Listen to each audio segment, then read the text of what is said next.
Hi, everybody. Welcome to Kernels. I'm Angie Manfredi, the Youth Services Consultant for the State Library of Iowa. Our guest today is Sheila Olson, the Children's Librarian at Altoona Public Library here in Iowa. So Kernels is an ongoing series of short videos from the State Library of Iowa. Each installment is a small pop of professional development that gets right to the core of a library program, service, or library methodology applied in a public library setting.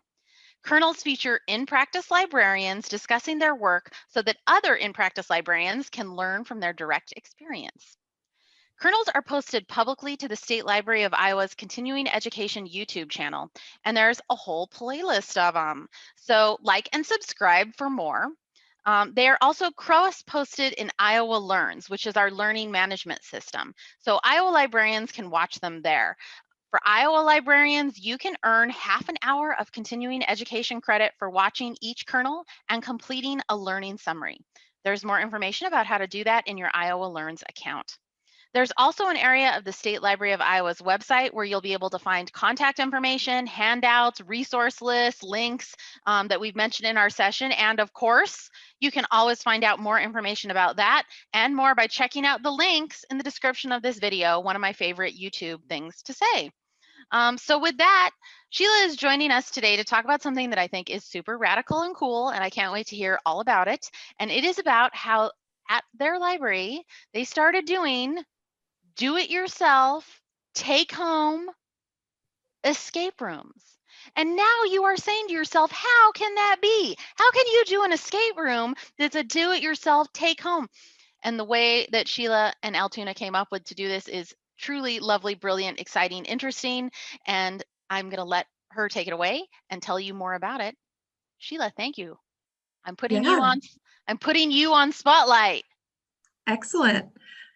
Well, thank you for having me, Angie. As I think a lot of libraries nowadays have been doing escape rooms in their libraries. And when we started getting into lockdown, one of the things that we started to think of was different types of programs that we could do where we would send home a packet and have everything in the program that they needed so that they could do the program at home. We did it like a lot of libraries are doing with story times and other things. But we were trying to think of a way to do some of these escape rooms because we already had them planned for the summer. And it started off with, we were going to do an alien escape room, and we had all the stuff for it. And the more that we thought about it, the more we were trying to think of ways to make it in a packet. And something that I had used for when we did it live was I used Scratch, which is a website that was developed by the Massachusetts Institute of Technology in around 2007. It's used all the time. Kids use it. They use it for Hour of Code, Girls Who Code. And the wonderful thing about it is that Scratch has the ability for you to create these interactive games. You can also do videos and other types of coding on it. But the interactive element we found we could use when we made our first alien computer. So I made an alien computer on Scratch that we had done in our live games that we would do at the library. And we had it set up so there were stations around, and each station would give them one letter of the alien alphabet, which I made an alien alphabet. They'd go around and they had to figure out at each station what the puzzle was in order to get the answer that was that one letter. And then eventually they would have to type it into the computer. So let me see, actually, I'm going to share my screen and show you what that looked like. And it might take a minute to load. So this is our website where we've been storing them. We have all of our different escape rooms. So when you get an escape room kit, you go to whatever escape room it is. And I'll show you a little bit more about that. But the alien escape room was our first one. So when we decided to do it as a take-home kit, they got a kit like this. And inside were all of the printable clues that they would need in order to figure out each of the letters. One of the clues that they got was we gave them a little bit of slime, and we had a math problem where you had to count the beads and then put however many beads were in the slime, count each number, and then solve for the math equation, and that would give you what letter or what alien letter it was. And then ultimately, they would put it into this computer. So again, this is our page, and you're able to embed the scratch games right into the website, but they would type in whatever they thought it was. And since this is my first go at Scratch, I did not do it the best that I probably could. I would have it wipe after 10 seconds. So they would have 10 seconds to type it in, and then it would wipe. I've since become a little better at it. But when they got it right, it would show you win, and it would continue on. One of the other things that we did with our scratch game was we made the timer optional. When we did it live, we set it so that there was a timer that they could incorporate into it, and the red bar would go down as it went. I'm not going to show you that. It takes 30 minutes, but this bar turns red, and as they're trying to figure it out, and then it starts an alarm sound when they have a minute left. So when we did our kits,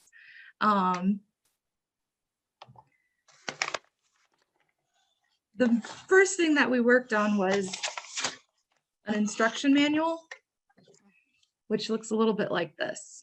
So it has a QR code, and it has the website for where they can go to get to that scratch game. And inside is a breakdown of all of the different clues, everything that's in the kit. This is our the one that we just got done with, so it's a little better than that first alien one. Things that we've realized: we have a story, so read this story first as you're going, and then making the timer optional. Also, if you have younger kids, we found that would or kids that get anxious, because it does get anxious. Some kids will want the timer and will want that that ability, but a lot of kids just want to play the game and don't want to have to stress out about it. So in all of the games that we did, we made the timer optional. But we put instructions, we put things you need to know, and we also put different options for if you have older kids and want to make this harder. Because all of the games that we did, even when we were doing it live, we tried to make it for a wide age range.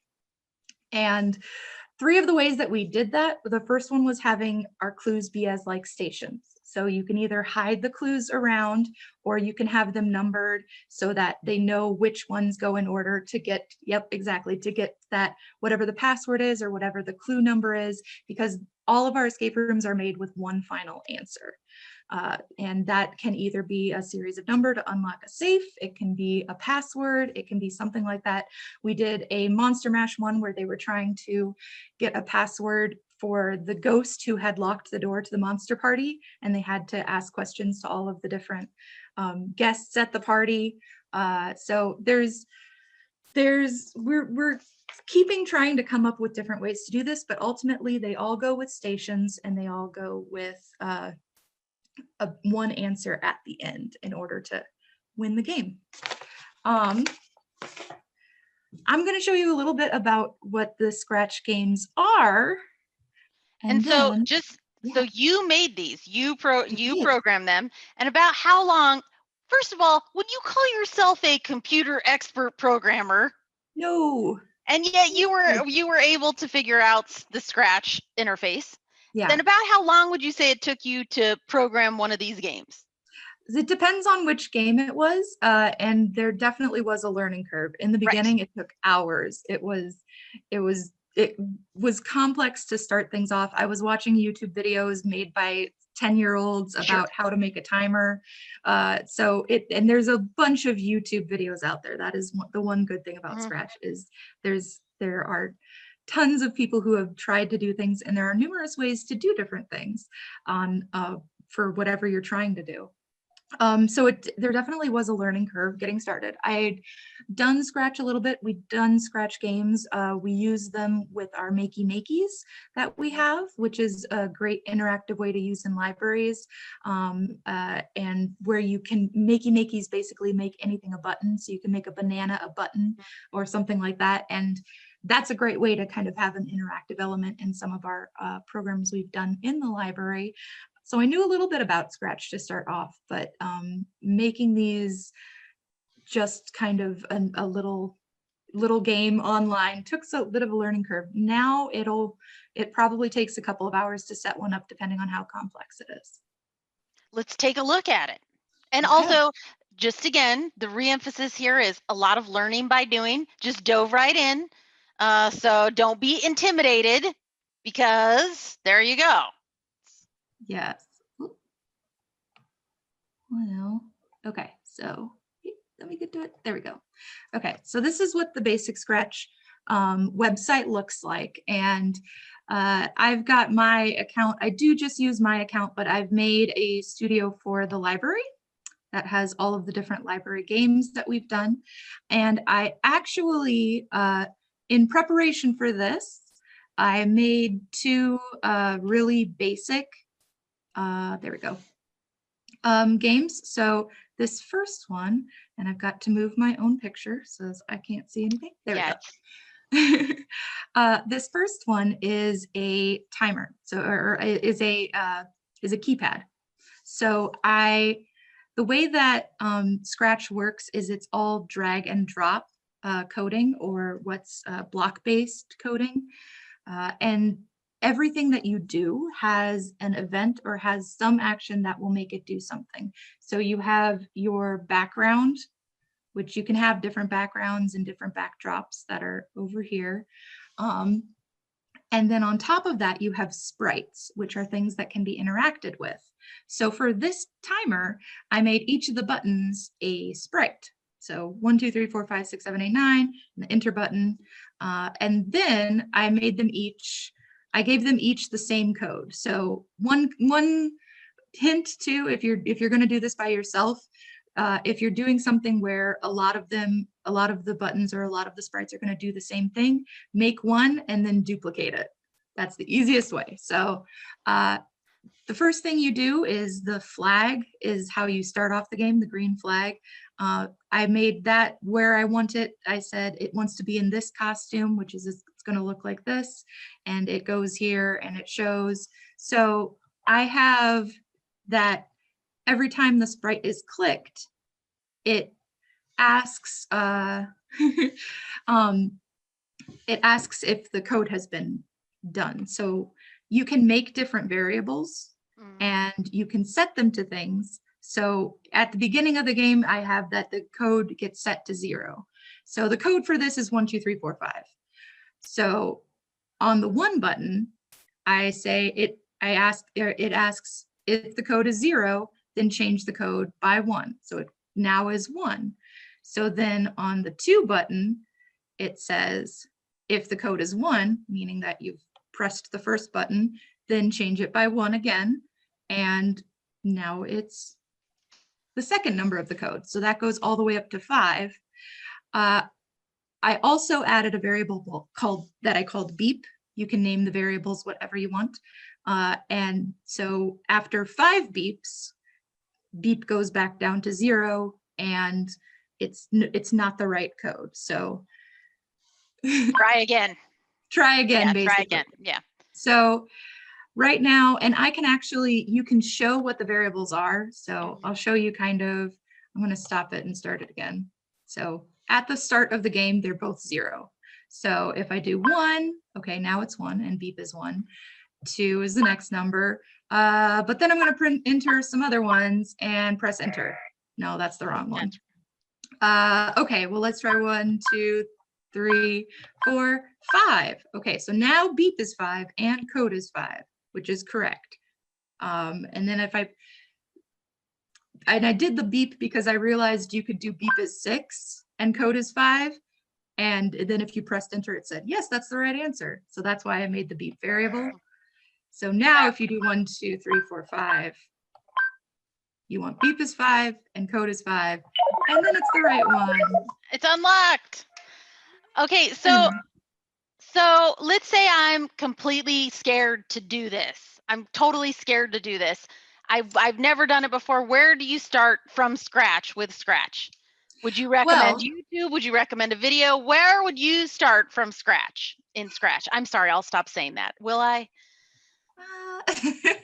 So the best thing about Scratch is when you find a game or when you find something that somebody has done, you can duplicate it and make a copy of it. So what you're saying is if my library wanted to borrow one of your games that you had already coded, you could copy it.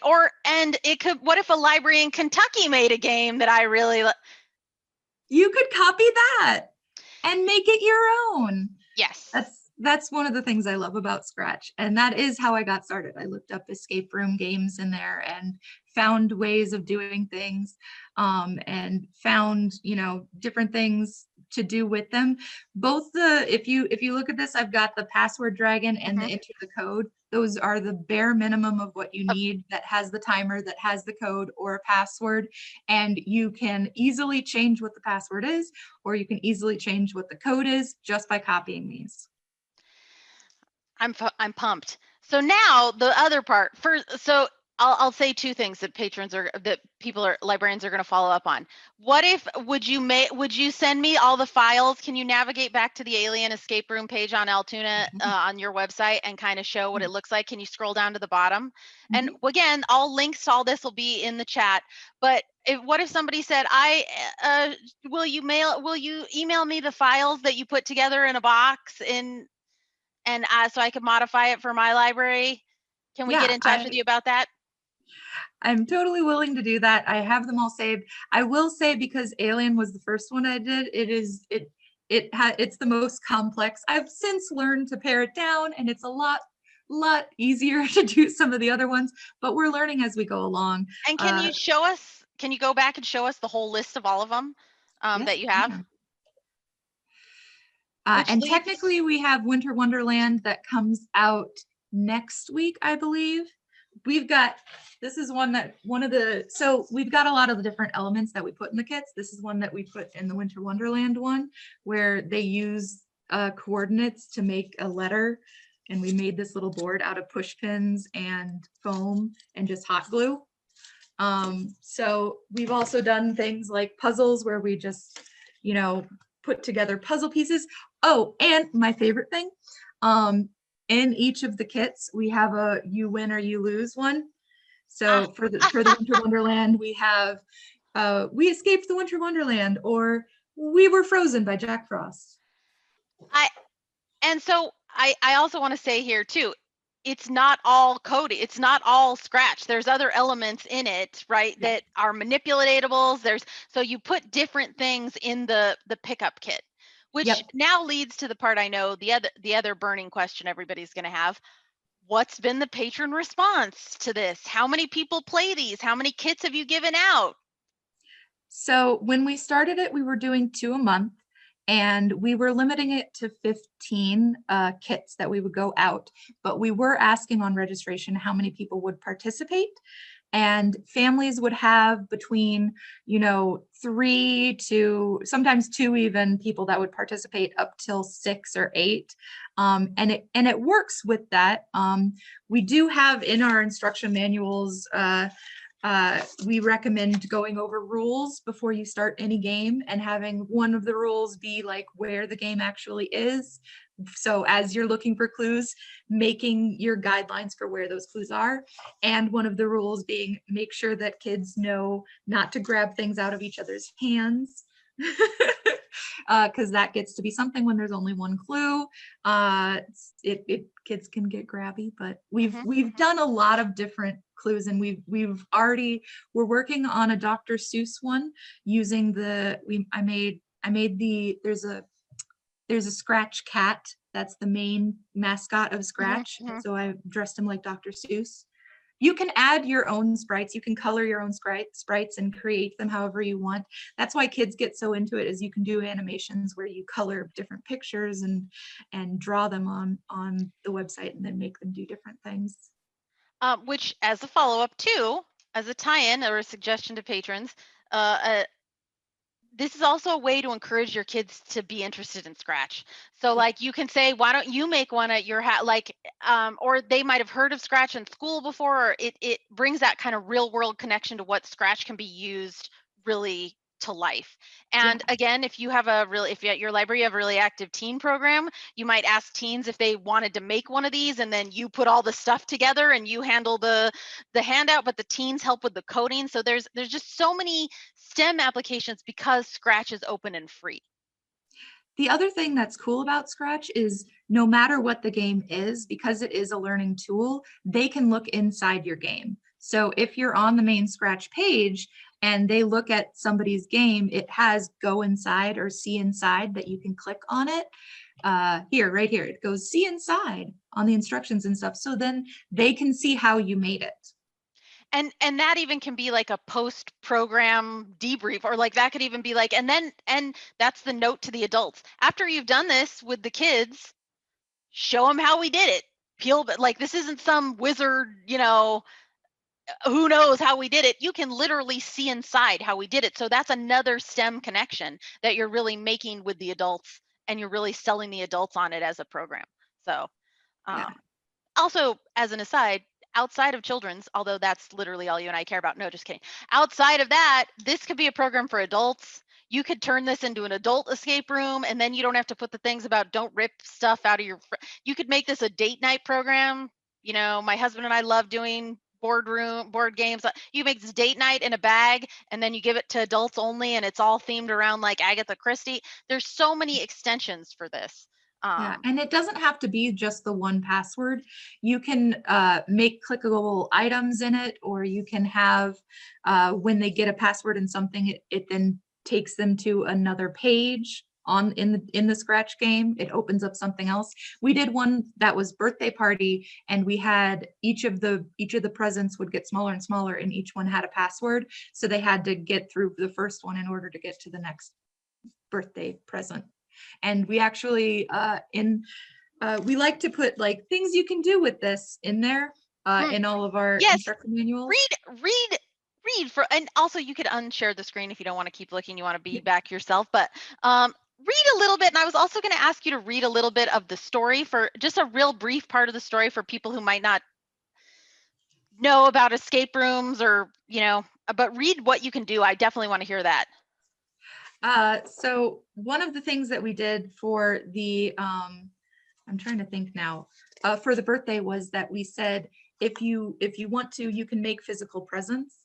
So a lot of them have had, you can either do this physical, like with physical items in the room, or you can use the game if you want to do it virtually. We've tried to make as many options for that as we can, including sometimes we'll just do a piece of paper. If they don't want to use the game, then they can have the host just know what the password is and have them write it out if they wanted to do it that way. And then that's the age part too.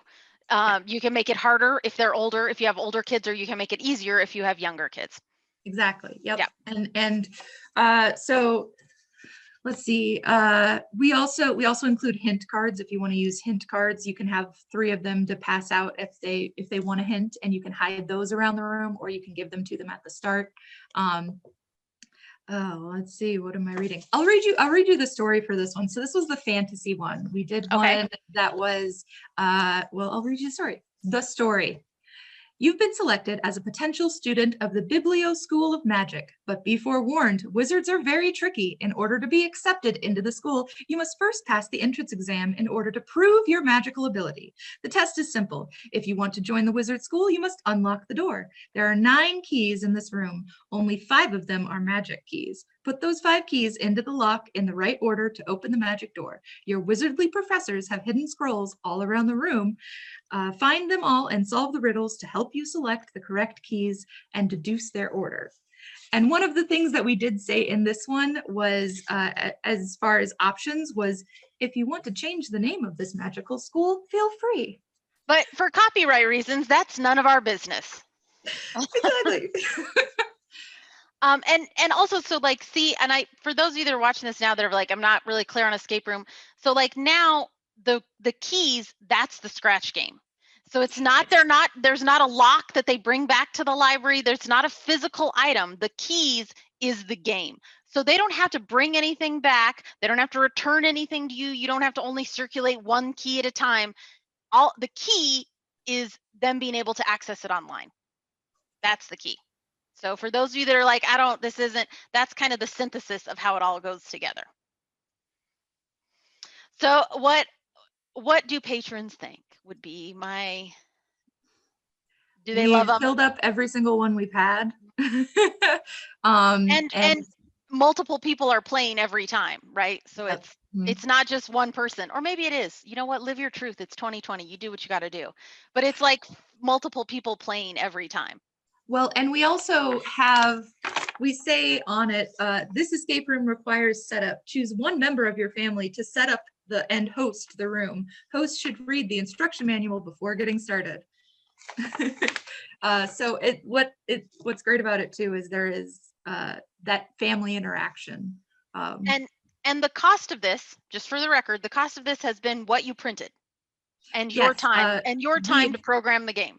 Yeah, and the time is probably the most. Yes.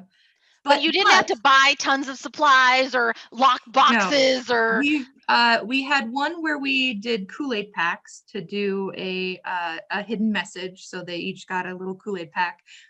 We did have one where we bought for like $12.99 a series of the blacklight flashlights that also had the pin on them, so we could do a blacklight clue, but they each got one of them. So I'd say cost per kit has been anywhere from $2 to $5, and there's 15 kits, so for a whole family.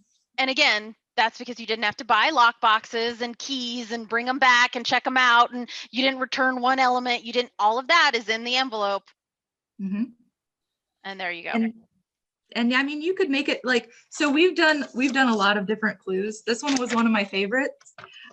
We did this we put it in a picture frame made out of construction paper, but it's from 4 corners of the world. We come together to meet in the middle. And oftentimes when we have clues like this, we're like, some of these clues might be hard for younger kids. So if you fold 4 corners, you get one of the numbers. What? Love it. Love it. So again, and that's the physical element. So that's the other thing. There are still physical elements of this involved in the gameplay. Just what you've taken out is the needing the physical lockbox, and you've turned that into Scratch. And then the Scratch itself is a STEM element, that there's so many different ways you can explore that and sell that to patrons. I love it. It's genius. It's brilliant. I'm so glad. This is my wrap-up question. What do you wish you'd known when you started doing this? Oh, what do you can go back in time and tell Sheila just starting this. What do you wish you'd known? I think less is more, because I think when we started off, I started like with some basics, and then we tried to get fancy, and we had a couple in there that were a bit too fancy. Mm-hmm. To repeat, and where we did try the Monster Mash one, we did it like a clue party, so there was a script involved that and we made like little puppets out of paper that they could use. Too complex, didn't need it. It was fine. Also, maybe you could do that, but say that's the one for tweens. Be like Monster Mash is for 10 and up, or like 12 and up, because they can act it out. One thing that we did decide to do for January is we're actually just going to repeat. So we made in our registration that they can choose from the spy one, the alien one, or the birthday one. And they can choose which one of those, and then we'll make them, since they pre-register anyway, we can assemble the kits based on what we have. Right. So then again, the cost, you're just reusing and reusing till you go through everything. I love it. My last wrap-up question: what would you say to a librarian who's considering this but feels nervous, or like, oh, that I don't know, I can't do that, or no, it's not going to be worth it, or what would be your words of advice and encouragement to them? If a 10-year-old can figure it out, you can figure it out. 10-year-olds are so much smarter than me, though. I have to agree. No, and also I think one of the things you showed too was like, if you mess it up, you just try, like, Yeah. You're like, oh, I learned I can't put the 6 in here. Well, so you just can continue to mess with it. And it's a skill that you can use across the board, not just in here. Yep. And we kind of talked about this previously, but like the STEM elements of this are so huge. And it's a thing that kids are so familiar with. They've heard a lot about of it, and it's like of scratch. And so being able to kind of connect that outside, that learning, just huge bonuses. So I think it's amazing. And I think you all think it's amazing too. So right now we're going to put up Sheila's contact information. So if you have extra questions, if you want to get in depth about this with her, if you want to say, hey, I want to try the alien room, can you walk me through? If you have follow-up questions, if you want to ask her for files or other details, please feel free to get in touch with her. It also is going to have my contact information on it too. So if you have questions with me, or if you want me to connect you with Sheila, because you're afraid because she's amazing, a rock star. No, if you want to do that, you can get in touch with me too. So we're going to put up a slide that has our contact information. Feel free to get in touch. Thank you so much. And Sheila, thank you. Thank you for being here today. So I want to say thank you to everybody for watching. And thank you to Sheila for this amazing idea, reaching out to me about it and taking your time and effort to be part of Kernels today.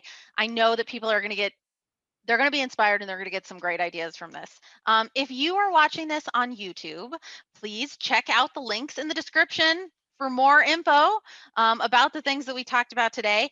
And don't forget to subscribe so you can be notified every time a new episode is posted. If you've got a little bit of time, watch another kernel. And if you're doing something at your library, a program, an initiative, a service, if you've taken something like Scratch and put it in something totally new, like a breakout room that's virtual in a box, and you think it would make for a great kernel, we want to hear about it. So reach out with my contact information that you saw on that slide before, or reach out to somebody at the State Library Continuing Education and tell us all about it. So until next time, Sheila, thank you so much. It was amazing. And thank you all for watching. We'll see you